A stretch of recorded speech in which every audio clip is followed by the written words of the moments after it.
Hopeland Church in Vandalia is one of those places collecting donations from people to go to those who lost everything in the Kentucky tornadoes this past weekend. Church leaders are hopeful that these donations in some way will help towards their recovery.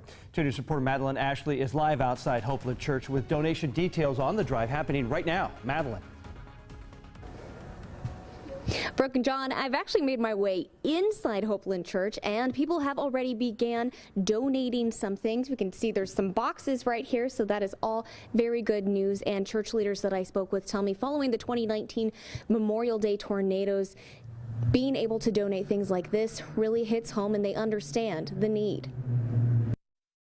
When Simple Street Ministry pastor Joel Burton woke up Saturday morning to news of tornado destruction in Kentucky, he knew something needed to be done. What we started to do was just put together a simple text to give phone number so we can get some finances taken care of down there for them, as well as collecting supplies and donations to take down there. Due to space limitations, Burton says donated cases of water aren't recommended at this time, but encourages people to donate whatever they can. Hygiene products, cleaning supplies, baby formula, diapers, baby and adult diapers, first aid kits, general basic needs. And Burton wants to help Kentuckians the way people came to our aid following the 2019 Memorial Day tornadoes. And it wrecked our city.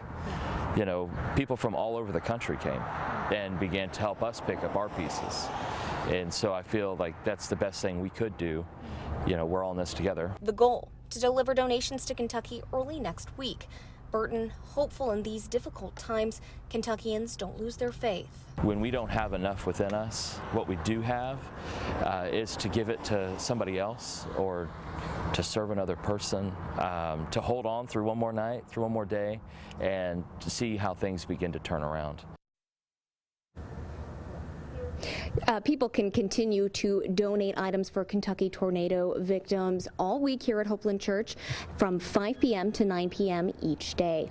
Live in Vandalia, Madeline Ashley, 5 on 2.